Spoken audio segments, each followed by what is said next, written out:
Hi, everybody. This is Adam Elenbaas from Nightlight Astrology, and you're listening to October's horoscopes.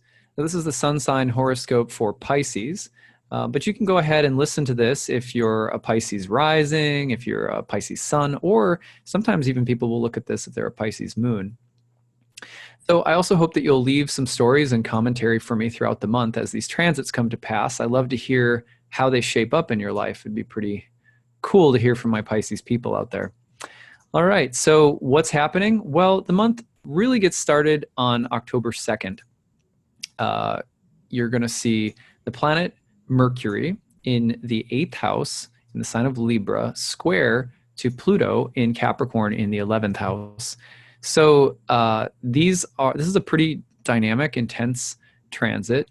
Mercury is in the house of death and rebirth, the house that sometimes also has to do with other people's money or debt, and sometimes inheritance or even a spouse's income or money, but also fear of the future, anxiety, facing fear, transformation, sort of death and rebirth themes. And then it's square to Pluto in the house of friends, groups, organizations, allies, benefactors, hopes, wishes, and dreams for the future. Very interesting. One thing that could come up around this transit would be opportunities to you could find benefactors or people who want to help you in some way. So some kind of resources that are coming from other people or groups. The subject of money or finances and groups or organizations, allies, things like that could be on the table. Maybe some difficulty around those things too. You want to be real careful of like opportunism, people who want to take advantage of you, or people who you're thinking, I don't like these people so much, but they have something I could benefit from. Be very careful. Could be more complex than you bargained for. You also are looking at themes about, within groups that you belong to, where are your intellectual differences, or where do you diverge from other people? Where do you have a hard time trusting other people? Or where is there the need to make compromises on the path to your goals or ambitions in life so that you can have some allies or friends? Sometimes healthy compromise is needed. At other times, we compromise too much. Those are things that I'm really looking at with this transit. It's also a great time to just mentally, intellectually communicate with others about things that are deep, difficult, subversive, maybe a very illuminating time, a lot of insights available. And this is actually repeated on, this energy is actually repeated on October 11th when the sun in Libra squares Pluto in the 11th. Same kind of energy at that time. I'll come back to that a little bit later. So after this transit, I guess you could really say that the month gets started on October 6th, because at that point in time, Venus turns retrograde. And this is the big transit of the month. Venus turning retrograde in Scorpio in the 9th house is the house of your beliefs, higher education, religion, spirituality, foreign travel or travel abroad, long journeys. Is a very spiritual and sort of academic place. A lot of learning goes on in the 9th house. Traditionally, it was also the place of dreams and omens and divination and astrology, actually. So the Venus retrograde in the 9th suggests that you might be going through something of an internal spiritual crisis, reevaluating your beliefs, thinking about how beliefs are shared or diverge within important relationships. Thinking about the topics of for example, Venus rules your 8th house, which is your partner's income. It could be possible, in other words, that your personal beliefs and your spouse's, something about the way that your spouse earns money or the way that they spend money or something about their material values may be at odds with some element of your faith or spiritual life.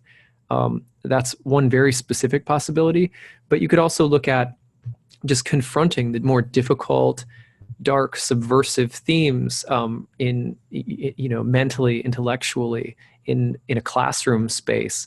It's a great time to consider very deeply, who are my teachers and what kind of relationship with my teachers do I have? Is it healthy? Is it unhealthy? You could also see a theme of some romance while traveling abroad, or falling in love with someone or something from a different part of the world. You want to look at patterns from your past, your religious upbringing, and patterns from sort of the history of your soul and its relation to religion and higher study and the mind and things like that. But overall, this month is there's a kind of philosophical, spiritual transformation taking place. It may also involve relationships, Venus being the planet of love. So these themes continue throughout the month. You'll see the importance of the eighth house again, because on October 8th, then we have a new moon in Libra in your eighth house. So again, one very specific possibility would be that there are some big changes happening in the life of a partner in their finances or their money or their business or something like that.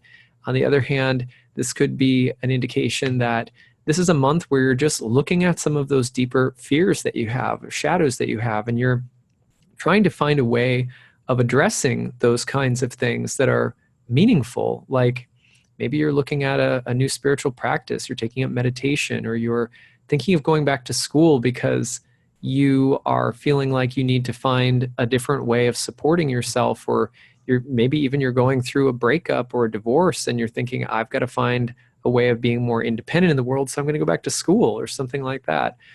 But this new moon in Libra in the 8th suggests that whatever is going on this month, you're planting the seeds of change, but in the 8th house, usually required to face our fears and some level of uncertainty in order to get to that new place that we're hoping to go. And also the themes in the 8th house of letting go of things, of the endings of things, it's sort of the house of death, but it doesn't have to be literal, but it's a new beginning that's coming out of some encounter with maybe impermanence. So that is the new moon on October 8th.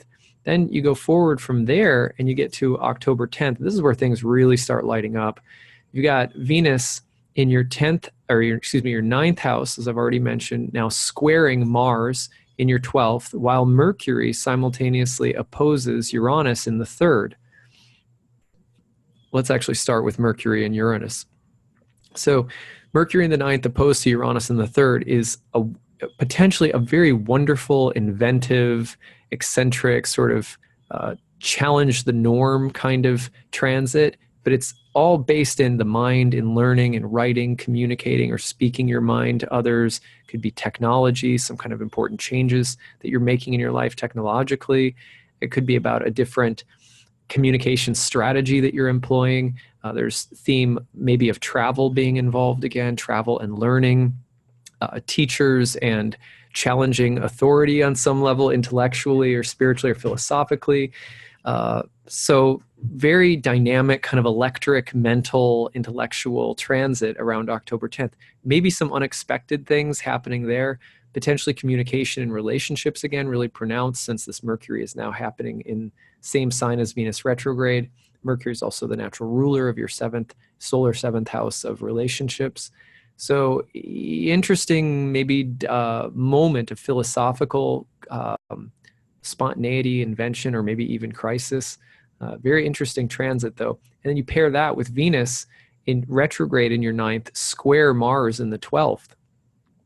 That's a much more deep, and Venus square Mars is challenging, right? It's about the feminine on some level. It's about the feminine needing to assert or establish itself more, and it's about its relationship with the masculine and within ourselves, within relationships. The feminine and masculine can be thought of as yin and yang.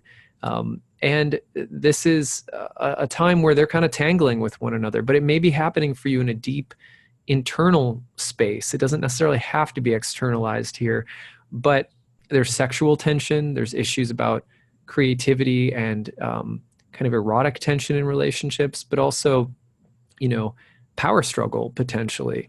And again, it's probably rooted in things regarding, religion, spirituality, academic settings, beliefs and ideas. So it has that kind of feeling to it. Well, that's a pretty intense series of transits. And then on the 11th, as I already mentioned, then the sun squares Pluto. And there you have that feeling of getting to the bottom of something, an illuminating moment, a moment where you come to clarity, a moment where you can receive deep insights about what's real and authentic, what's false, especially in groups of people, organizations, friendships, relationships, looking at differing values and how they shape differing goals for the future. Um, Good time, though, for the sun, which represents illumination and clarity, and Pluto, depth, rebirth, for your understanding of things to be uh, clarified, and also with the sun in the eighth to have insight that's empowering, especially that can help liberate you from different kinds of fears and anxieties. So important philosophical month for you, Pisces out there. Now let's go forward to October 19th. And on October 19th, we see Mercury in the ninth, now square to Mars in the 12th. But same thing, that Mercury in the ninth, very intellectual space. It's a space of learning, exploring, teachers, wisdom, and you're seeking for something right now. Your understanding is changing. And then with Mercury square Mars, you can really get to the bottom of things. Critical time for analysis, deconstructing. You can really hone or sharpen your understanding mentally, verbally. You can reach for things that are somewhat intangible.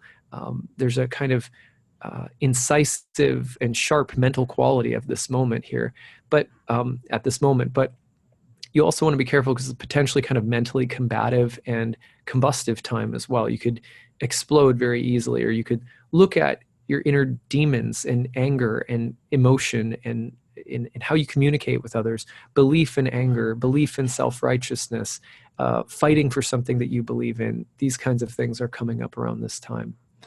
All right, so then finally you look at the last transit of the month that I'm really looking at, and push Pisces back into the first there. And that is the full moon of Taurus on the 24th, all the way through the end of the month of the 30th, when you have Venus retrograde opposing Uranus. It's across the 3rd and the 9th again.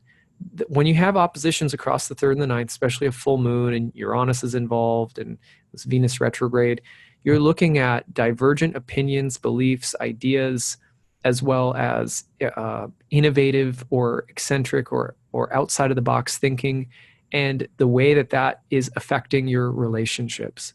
And you're also thinking in terms of how to express or articulate what you believe or what you're passionate about with others, maybe new forms of media or new forms of technology that can be put to service for communicating or teaching or expressing or publishing something or whatever. So I like this moment for you because you're a Jupiter-ruled sign. Jupiter's been in your 9th house for the past year. It's been a very philosophical year for Piscean people, very emotional as well. But now Jupiter's going to spring into your 10th house next month, which we're going to talk about a lot for you next month. That means that you're also on the brink. This philosophical change is preceding a big shift professionally next month. So we're going to talk about that a lot coming up. All right, that's what I've got for you, Pisces. I hope that you guys have a great month, and all my Piscean friends out there, I hope that you'll leave some stories with me and tell me how things are going as the month goes on. All right, look forward to talking to you guys in November. Until then, take care.